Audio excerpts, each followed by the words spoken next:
Camille Dungy is the author of 4 collections of poetry, most recently Trophic Cascade, winner of the Colorado Book Award. She is also the author of the essay collections Soil, the Story of a Black Mother's Garden and Guidebook to Relative Strangers, Journeys into Race, Motherhood and History, a finalist for the National Books Critics Circle Award.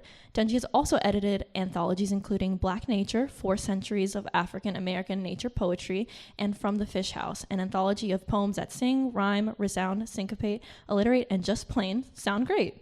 2019 Guggenheim Fellow. Her honors include NEA Fellowship in Poetry and Prose, an American Book Award, 2 NAACP Image Award nominations, and 2 Hurston Wright Legacy Award nominations. Dungy's poems have been published in Best American Poetry, the 100 Best African American Poems, the Pushcart Anthology, Best American Travel Writing, and over 30 other anthologies. She is also a University Distinguished Professor at Colorado State University. So, Camille will be joined in conversation today with local author Nikisha Elise Williams. Interviewer Nikisha Elise Williams is a 2-time Emmy Award-winning producer, an award-winning author and producer and host of the Black and Published podcast. Her latest novel, Beyond Bourbon Street, was awarded Best Fiction by the Black Caucus of African American Librarians in the 2021 Self-Published eBook Literary Awards, and it also received the 2020 Outstanding Book Award from the National Association of Black Journalists. Nikisha's most recent book, Mardi Gras Indians, was published by LSU Press on October 5th. And a Chicago native, Nikisha is an editor at Narrative Initiative and a columnist with Jax Today. Her work has also appeared in the Washington Post, Essence, and Vox. She currently lives in Florida with her family and is working on a next novel. So Nikisha, I will leave it all to you. Thank you. How y'all doing? Okay, just before I start, how many people have read Soil? Just a few. Okay, we're gonna keep it on the surface. No spoilers, no spoilers. But I wanna start with, when did you become so enthralled by nature that you wanted to write about it? That's a great question. I grew up in the American West, and I grew up in a landscape that I feel like if you walked out of my front door, it was a very terraced, suburban, super planned community. And you walked out of my back door, and there was this bluff and a hill and undeveloped wild landscape. And so I've always kind of toggled between these human stories and these like wild nature, environmentally inflected stories. And I just thought that that was like what was done, right? Like it was just what I always did. It was what my language always was. And it wasn't until I started training as a writer that I realized that what I did just naturally was not the way that a lot of people thought on the page. And so it was really when I started training as a writer that I had to make the decision to continue to do what I had been doing all along, or do something some other way. But I decided that the thing that I was doing was what I wanted to keep with. Okay. So you started it, so I'm going to finish it.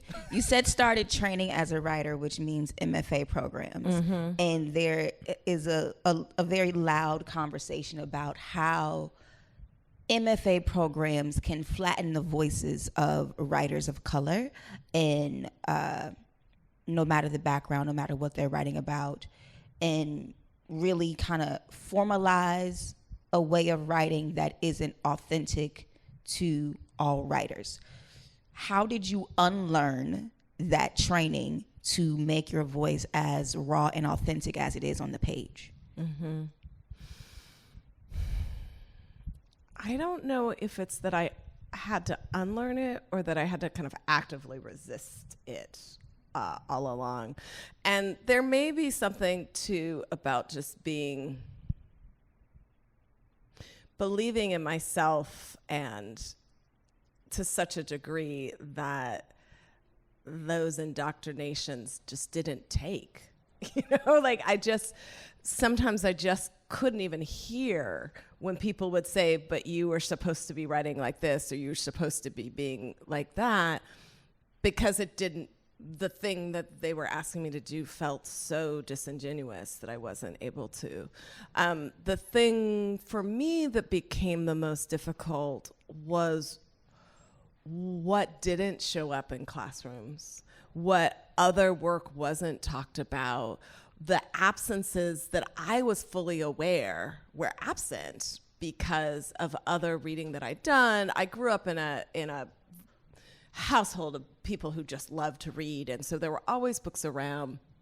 There were always conversations about Black writers, women writers, and those also didn't show up in the classrooms. And so when I started teaching, I started making efforts to diversify my classroom and to diversify my syllabi so that my students could see themselves represented and other people represented in the writing, other ways of thinking. And so I think it was in 2005 or 2006, I attended a major literary conference called the AWP, the Associated Writers Writing Programs Conference, and I gave a reading about that house I grew up in and my ideas about landscape informing my life. And somebody came up to me after the reading and said, I never really thought about Black people writing about nature. Do you know anybody else who does that? And through my years teaching, through just my own personal interest and work that I collected, I had like 45 poems on my computer that I thought of as environmentally influenced poems. But I went and did a literature review, because now I'm like, you've challenged me. I'm like, I'm gonna do it. I went and did a literature review to try and convince a publisher that we should do an anthology of African American nature poetry.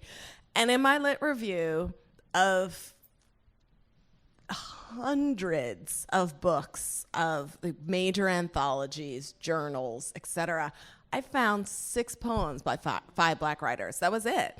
And so it's that question of like, we can be out there doing things, but if a codifying, canonizing imagination is unable to imagine a certain person writing in a certain way, it doesn't show up in the canon. And then it becomes my responsibility or the responsibility of somebody else who becomes aware of to create that intervention, right? And to just say, let's just reformulate, like widen the gaze, widen the scope, shift our imagination of what's possible. Is it that when you talk about shifting the imagination, it's obviously shifting the imagination of the industry that puts out the work?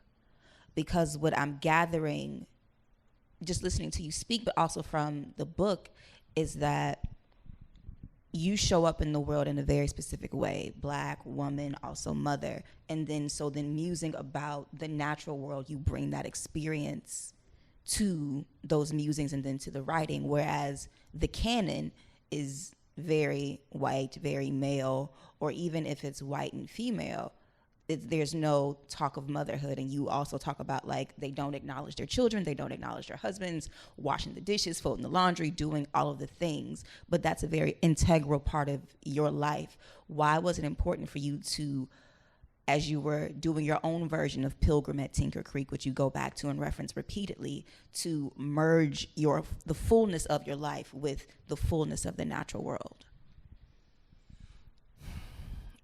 Okay, so there's 2 prongs to that answer. One of the reasons I came to understand for the exclusion of Black writers from the nature writing canon is that Black writers often talk about history, economics, social constructs, violence, personal and familial trauma, and celebrations.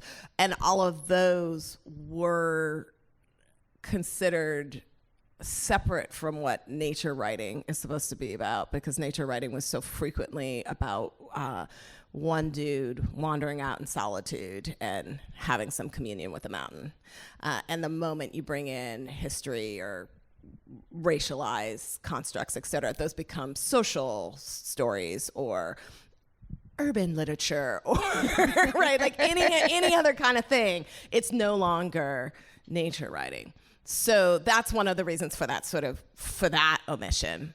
For me, though, I got a Guggenheim Fellowship in that was supposed to give me the full year in 2020, and I'd already written a proposal that was titled Soil.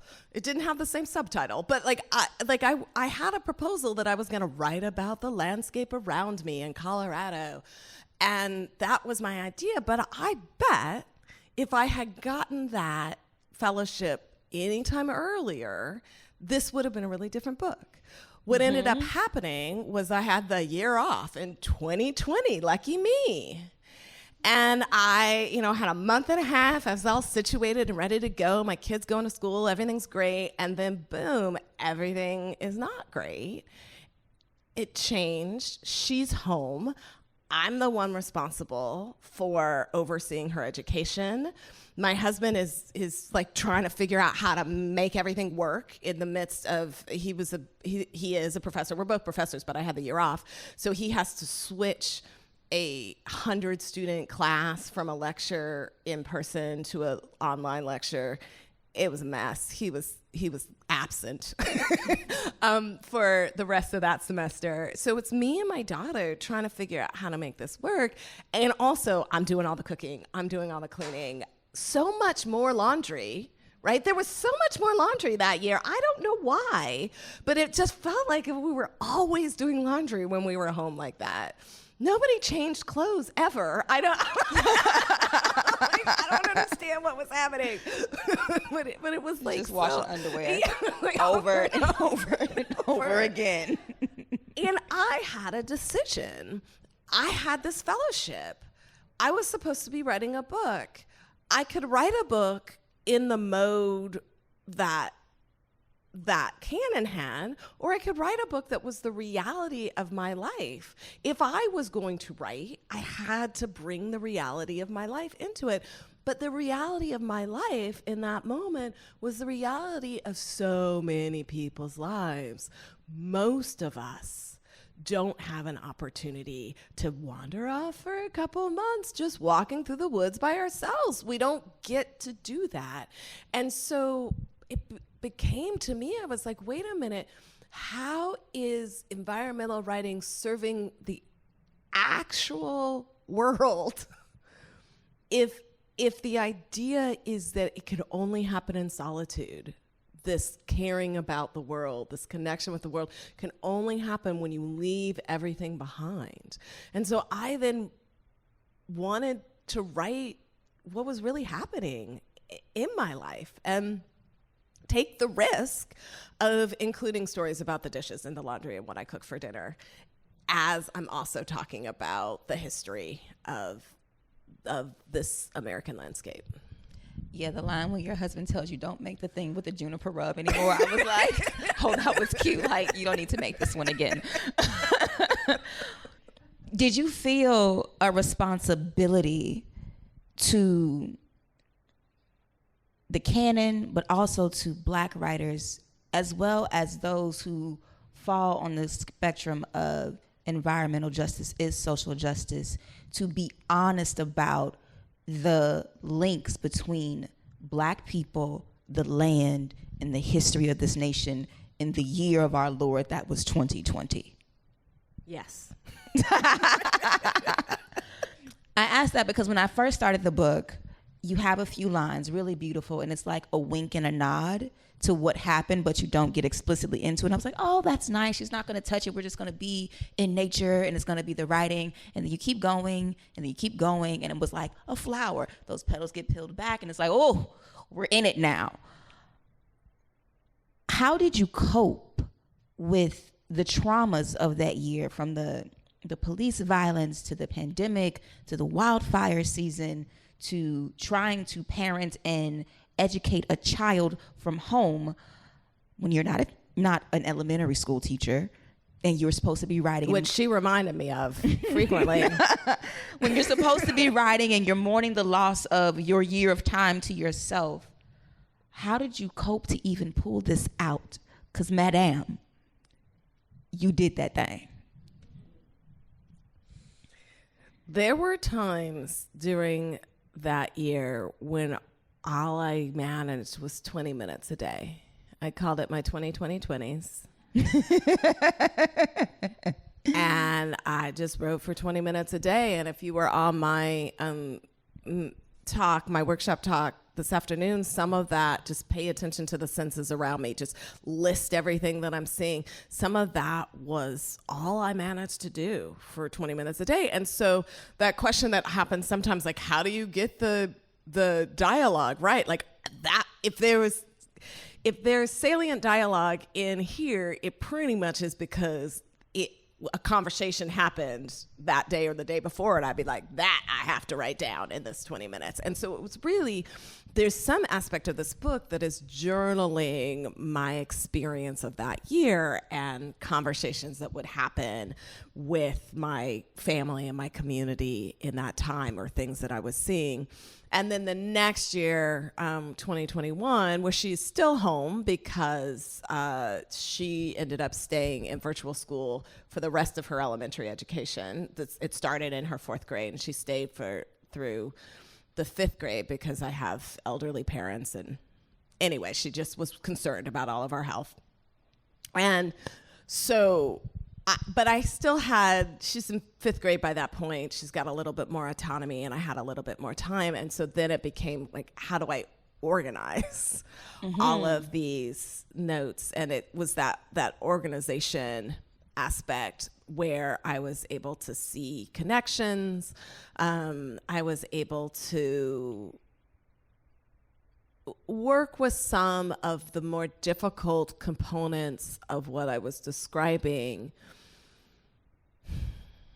in ways that I feel also felt more honest to how we actually experience the world, where there can be like one kind of really deep emotional experience in the moment of it, but in retrospect, because we know what we learned from it, or we know the ways that we grow from it, we can also see the potential, the promise, or the joy, or the way that the heartache held us and gave me survival mechanisms.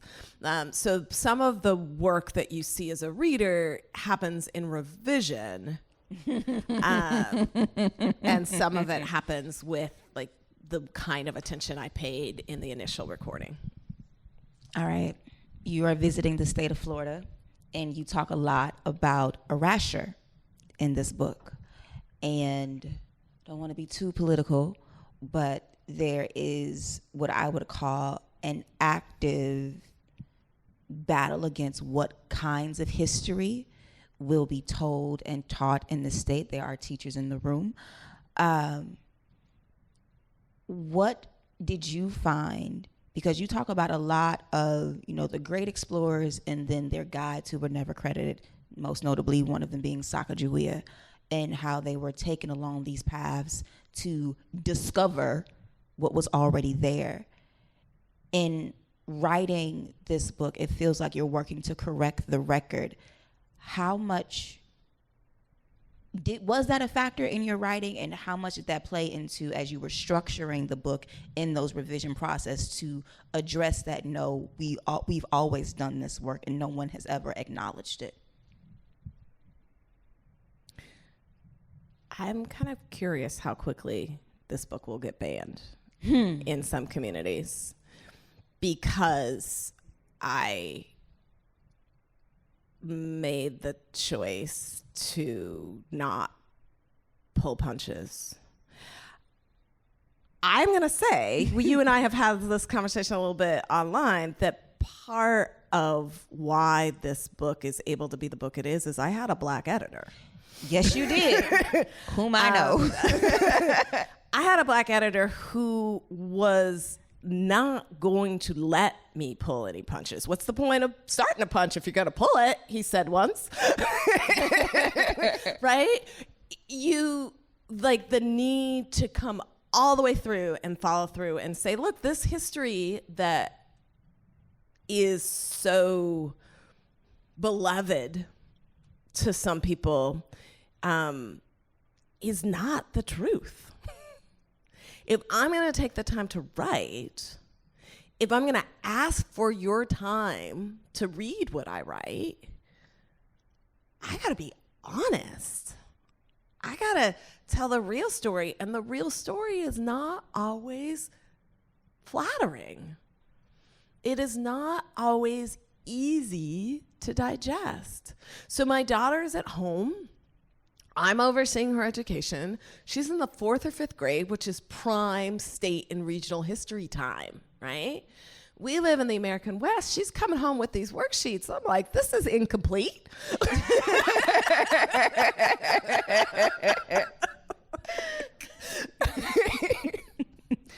Can we talk about some of the things that are not in here, right? My husband teaches African American studies. I mean, that child, she's like, it's like She does not like y'all. She does not get to get away from it, right?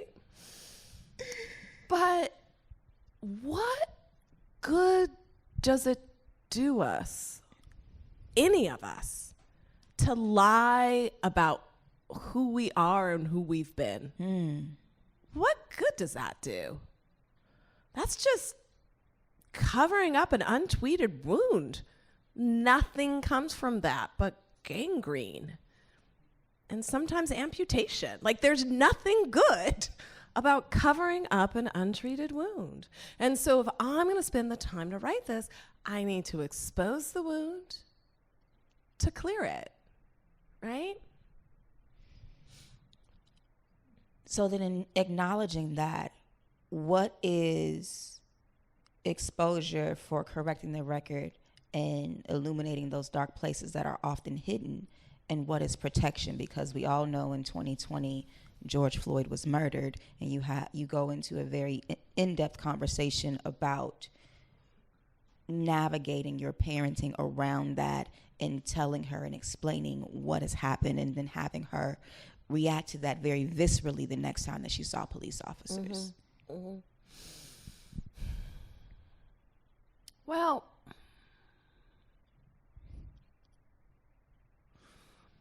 none of it's easy is, I think, part of what I want to be writing about in Soil. And the mission my husband and I have in our yard is to try and find a way to diversify the landscape from the ground up. And that means removing aggressive non-native plants, replacing plants that are not particularly useful for the pollinators that are around with often native plants that have more purpose, that are more resilient. So it becomes this sort of like, there's this actual thread through the book of like what it looks like to create a non-homogenous landscape, and the actual work, like details about how deeply you plant certain kind of seeds and those kinds of things. But there's also along this, all of this information that you are bringing up about what it means to live in a Black body in a predominantly white space, and also doing that work of diversification, and how complex and complicated that needs to be, and the ways that, again, sometimes the answer is, I don't want to engage in this conversation with you. I'm going to go garden. You're going to need to do that work on your own. I cannot be the one doing all this instruction today. And so there's some kind of aspects of where resistance happens and where rest happens, where today is the day that we have this conversation, and where today is the day that we're going to take this conversation elsewhere to let this person recover and rest. And that all of it is cyclical. All of it takes time. none of it gets fixed forever. And the work of the garden, that is the actual garden that I'm talking about, but also the garden that is the garden of this community and this nation, is perpetual. And so part of it with writing for me is the garden becomes this splendid metaphor that is also its very own thing. And American history becomes sometimes a splendid metaphor that it's also its very own thing. So it's like perfect for a poet to be working with, that I'm sort of often working in just, these are facts, and then the facts become more than also. What does your garden, your actual garden with the Prairie Project and the rabbits and all of the things, what does your garden mean to you?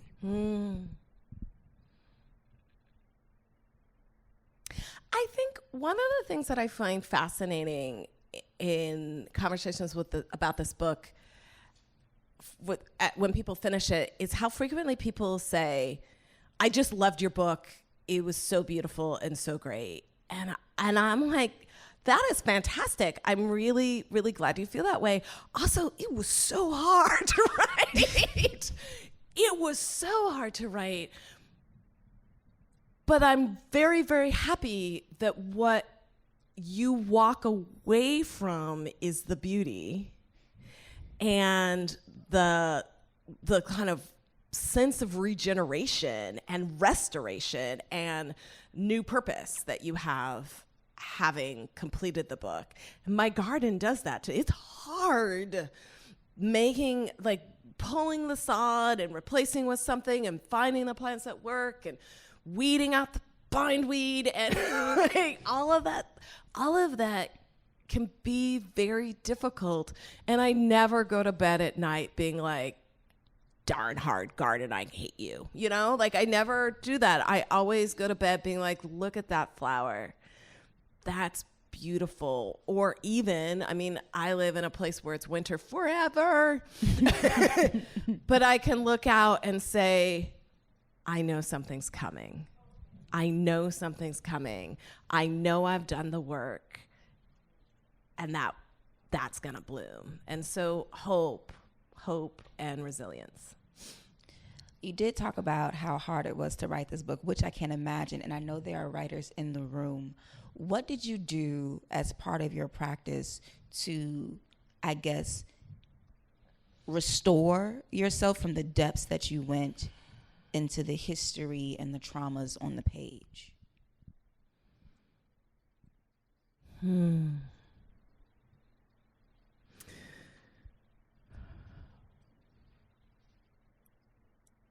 I think I frequently would then spend time with my family, who I love, you know, and are patient and kind with me.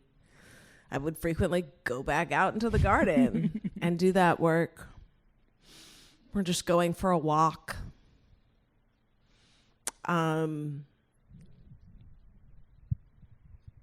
I think sometimes about how many of our really great thinkers and writers and activists who were Black women died way too young. June Jordan, Audre Lorde, Bell Hooks recently, while I was at work on this book. And Bell Hooks was in pain for decades, even before she passed. And so I've looked at those women and I wonder how much was living in this world and taking upon themselves to speak truth to power does a kind of cellular damage. And so I don't know that I have an answer for how to prevent that, but I need to be here for my daughter. And so I try to find ways to not let the poison that is this world poison me. So, and some of it is the writing. The writing is the way to not internalize the frustration. So some of it is the book itself is the way to work that through and out. How has publishing this book changed you?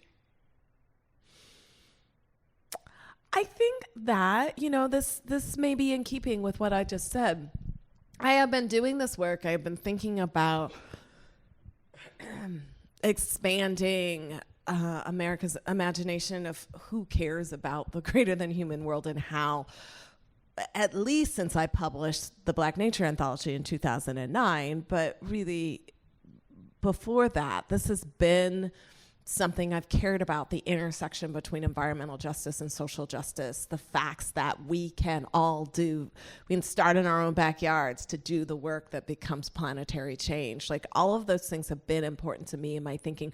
The fact that bringing our communities and our families into conversation in our art feels important. The book has given me a platform to share that more broadly than I have. And so, in a sense, doing the hard work of making this book makes the work of sharing that really integrally important to me message easier. So one of my favorite lines among many in this book is when you say, "God's not making more land. As a child in the West, I also learned God's not making more water." And again, living in Florida, we're surrounded by water, but we are having active conversations about the depleting water supply, and also with climate change, how soon South Florida won't exist. What, I guess, do you think your book or your new platform will have in maybe helping shape the conversation around how environmental justice can be equitable for people who are often erased from the conversation around neighborhoods and community planning and development and rezoning and all of the things? Yeah. So one of the things that I write about in the book is the sort of flawed concept of wilderness and wildness, and that and this kind of intersection of a kind of 19th, 20th century idea that nature is someplace out there. It's someplace far away that you have to get to. Nature isn't necessarily what's happening in our own backyards. And that separation will kill us because nature is everything, is inside our house, right around our house, always with us.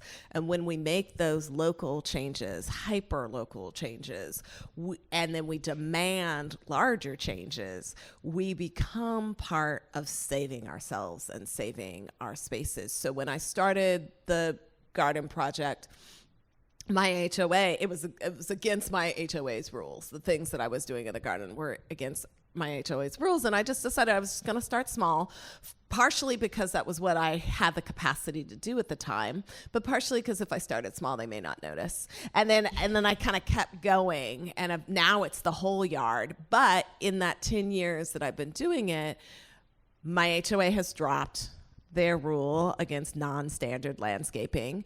The city has created incentive programs to get people to do low water, sustainable, local pollinator-friendly gardens. My state has a ballot measure right now that will make it illegal for all HOAs to have those limits on there. So slowly but surely, my small yard decision and other people's small yard decisions has made a statewide decision, right?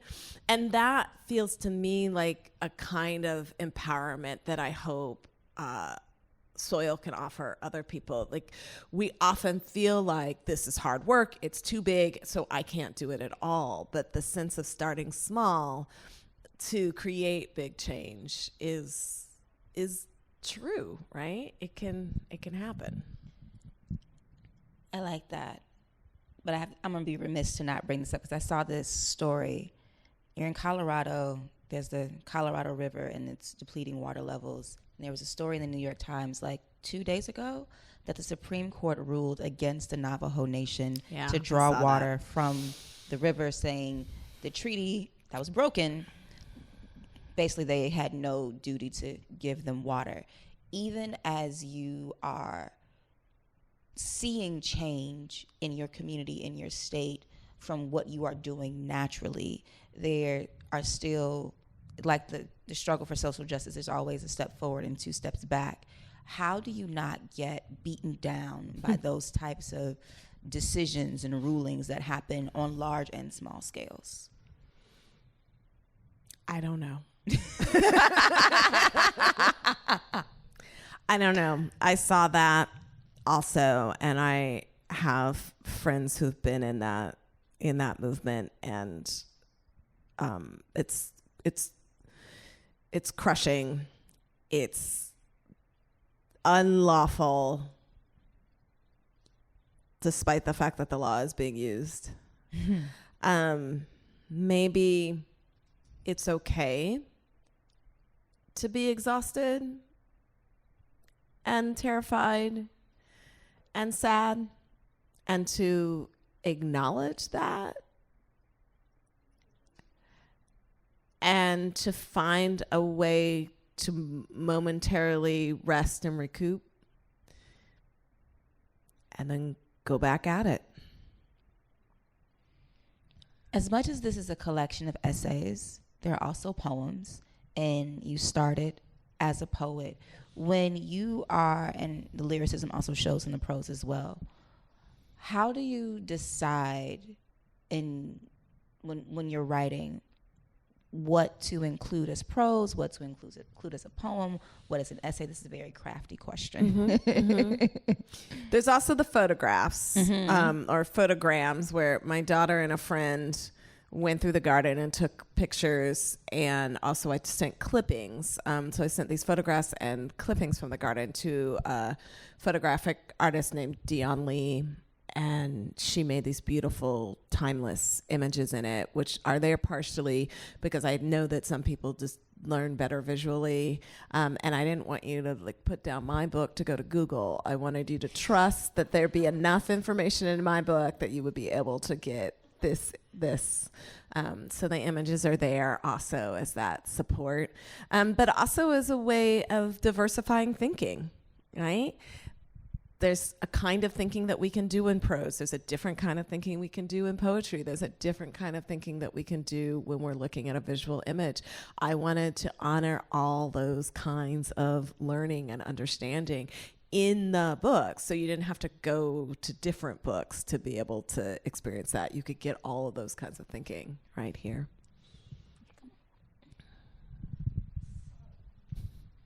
Sorry to stop such a wonderful conversation, but it is time to open it up to audience questions. But first, thank you so much to Camille and Akeisha for such a wonderful interview thus far. For those of you here in person, there are clipboards right under your chair that you can pick up and write your questions. I will be collecting them, so if you have one written and you want to get it to Nikisha, just raise your hands and I will grab them. We do have 2 questions already, so we had some early birds. And for our Zoom audience, if you want, you can go ahead and write your questions in the chat, and we will get them to Nikisha as well. So we'll get started with the audience portion. There you go. First question. In your poetry, do you sit down to write about a specific topic, or do you find that themes emerge and move naturally? Both.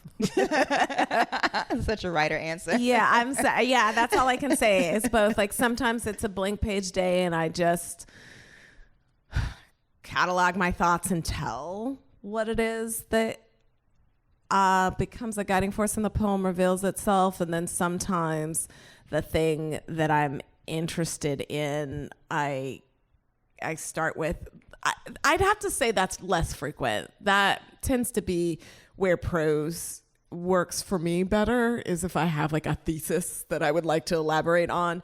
Prose works better for me there. When you put together your poetry collections, do you just pick from poems you've already written, or do you write poems specifically for a future collection? Again, that depends on the collection. Whatever poetry book is published by me in the next 18 to 36 months will be poems that have already been written, and I've just got a bunch. I just was so focused on Soil that I would write other poems that didn't fit in Soil, and they're just out there, and I'll have to pull them together. But then I do have other books that very much, once I had a few poems that were like the spine of the book, then all the other poems sort of are coming around that. So it really depends from book to book. How do poets of past generations influence your work? That's a really great question. And throughout Soil, I actually write about both past and contemporary writers whose work I admire, and sometimes I admire, but, right? There'll be limitations that are cultural, situational limitations that I'm interested in exploring, and then sometimes I just straight up admire them and love them. So one of the poets I speak about a fair amount in Soil is Lucille Clifton, who is just, she is without flaw. Period. How do you view your relationship with your readers during and after a work is written? Ooh, can you? Mm-hmm. How do you view your relationship with your readers during and after a work is written? That is fascinating, because I think my relationship with readers changed over the process of revising this book. In an early draft of this book, I was very defensive. I was very much like, look, I'm going to prove to you that my way of thinking is right, and I know that you don't think that, but I'm going to prove to you why. And at a certain point, I was like, why do I know that you don't think that? Why can't I envision a reader who loves me or wants to love me and agrees or wants to learn how I see the world? Why can't I come from a stance of love and acceptance as opposed to resistance and frustration? And so that shift really changed the book considerably, and also probably is part of the answer for how to be calmer while writing about difficult things. If I'm talking about difficult things with an audience who I envision is holding me, versus talking about difficult things with an audience I envision is embattled with me, very different experiences of writing. For me, you think about the reader while you're writing? I do. And then I have to sort of not, and then I do again. Yeah, I do. Huh. I don't know if I've met her. Yeah. Yeah. Whoever does. Yeah. You know what? I wonder if it has to do with having been trained as a writer and working in so many very white spaces where I ended up at some point having to explain myself, that I think about that early on. No, I had a call with someone yesterday and they were asking like, when do you think about the reader? I was like, I don't at all, ever, until it's done. Yeah. And then it's like, oh, now I have to think about them and how they might receive it. But like in the actual creation, I'm trying to please myself. Yeah, that's good. Huh. It's a very different answer. Any advice for writing about real people, family members, etc.? Yeah, I really write about real people. In here, I write about my parents, my husband, and my daughter. Verbatim, I quote them significantly through the book. And then I write about people in my community as well. I am always writing from a position of love and care, and the people I consider my community are good to me. you know? And so if I was writing about people who were not, where I had some sort of tension and altercation, I do not name them. And I did a fair amount of kind of stripping of signifiers so that it would be a little bit more difficult. You know, I do say it's a Presbyterian church. There's 12 Presbyterian churches in my town. So I guess you could like spend time going through the phone book, figuring out, you know, but like I stripped enough information so that we don't know who this particular pastor with whom I had a conflict is, because it's really not about him, right? It's about the conflict. But when I am talking about people who are in my community that I have a caring relationship with, if I name them, I checked that they were okay with them being named. There are a few people who are pseudonymed because for their own protection. And with my daughter, those people, I didn't show them the passage. I just sort of said what it was about and they were all fine. With my daughter and husband, though, they read the parts of them that where they show up in the book. There's one section where my daughter, I'm describing things about my daughter, and I describe the things that she's doing when she has a particular response. And I knew that I was writing the book when she was 9 or 10, and a particular thing, the activity she was doing, she, by the time she was 13 or 14 and the book came out, would not want in print. You know, she would be just exactly that age where it would be not okay to have had ever a relationship with that particular childhood activity. And so I asked her what she would call that activity.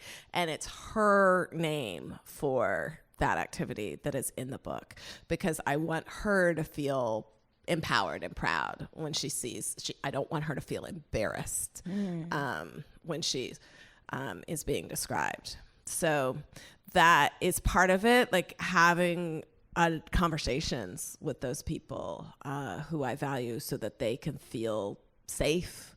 And then if they feel safe in my representations, they'll continue to reveal themselves to me. But if they don't feel safe, they'll start to like not, you know, my father will say like, you got to be careful with what you say in front of my daughter because it will show up in the book, right? And so, but he knows that it's going to show up in the book, and I want to continually show him a side of himself that he will be okay having seen. The poet Ramika Bingham-Risher said the same thing to me, that, hey, I always got to call my mama before a new book come out, but tell her that I'm about to put more business in the street. How much importance do you place on different types of rhyme and matching number of meters in a line? For instance, every line containing 10 meters. That is a really great question, and I love syllabics. I love counting syllables. There's a poem in here that I call a 4x4 poem, and there's 4 lines per stanza, and every line has 4 syllables in it, and it was fun to write, but also part of it was a challenge to do, and that challenge allowed my frontal cortex to be busy. And then I could write the heart stuff without the sensorial taskmaster of my mind being involved, because that taskmaster was just like 1, 2, 3, 4, 1, 2, 3, 4. Oh, I'm excited, right? And like super focused on that, and then I could write into the difficult stuff. So for me, that's the purpose of meter and syllabics and rhyme, is keeping that counting part of my brain busy so that I can really say what needs to be said. How did you start creating your own literal garden, and how do you take care of the metaphorical gardens surrounding you? Yeah. I started small with the literal garden. I just cleared a 4x4 patch of lawn and planted some seeds in there, and I've learned over time what kinds of seeds work and what kinds I should avoid, and where I can get plant starts that are viable and where they look really great but they never last in my garden, and so it's been now it's a 7-year process in this book. It's been 10 years of trial and error, and being open to that patience that we're all learning. Now the metaphorical, we're all learning, we're all growing, I'm just gonna assume that we're trying to do our best, and then you just gotta keep at it. You have a story in the book about joining a Black gardener Facebook group, and in that group you find that a lot of the rhetoric was around fear and what that meant.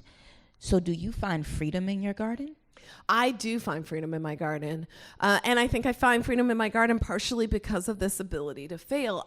One of the master strokes of white supremacy was installing so much fear about moving through the world and doing something in any way that could be perceived as wrong. Anything. You don't even have to be doing a thing, right? And it be called wrong, and you're gone, right? You're dead, you're imprisoned, which means that it is scary to make mistakes. It is scary to walk out of your house and do anything where you're going to be seen, and certainly where you're going to be seen in a way that could be perceived as a misstep. And that, for some of us, ends up being part of the fabric of your daily movements, so much so it's not even conscious anymore. That was a masterstroke, right? And then my job has to be releasing myself from that yoke and from that chain, and being willing to make mistakes, and being willing to ask questions, and being willing to do trial and error, which is like the like a true sign of self-ownership and privilege, and just claiming that, and knowing that like things will die in the garden. They will, but they're going to do that. That's going to happen anyway, whether I, did that work or not. But now the things that survive can be part of my legacy. It makes me wonder, as I nerd out right fast, as you know, they talk about trauma being passed down in the body and in the DNA.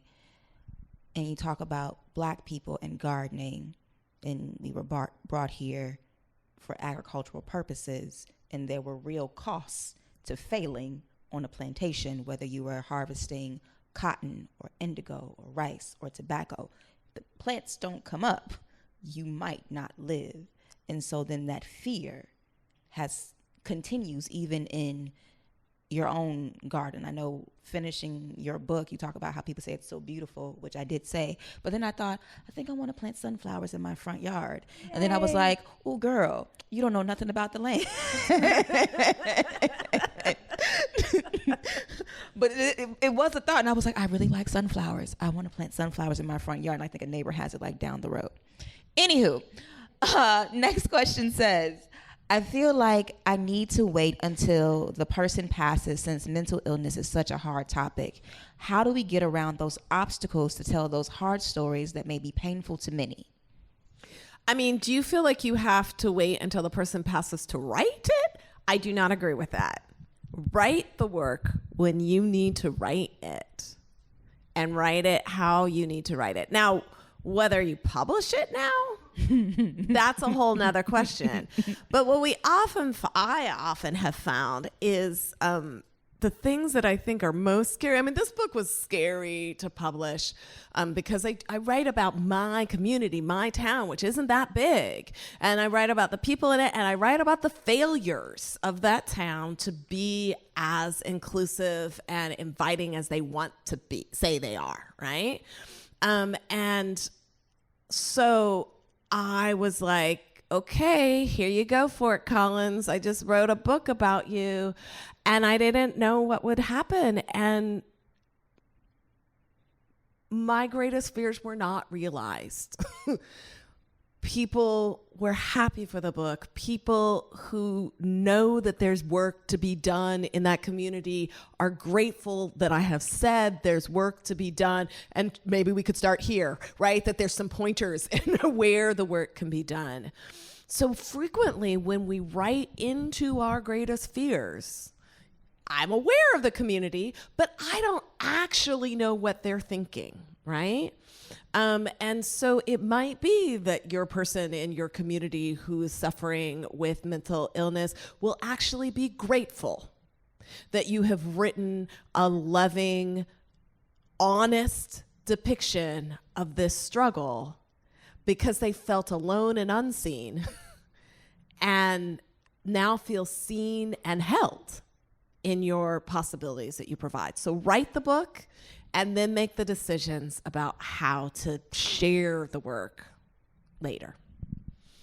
And so my final question, since we're out of audience questions, is what are you working on next? You know, right now I am concentrating on this book. I have had a track record of twinning where I'll publish 2 books at once, and then I don't have time to give that book its time. So right now I'm going to let this book just be in the world, and I think at the start of 2024 I will sit and think what the next book project is going to look like. Thank you. Thank you.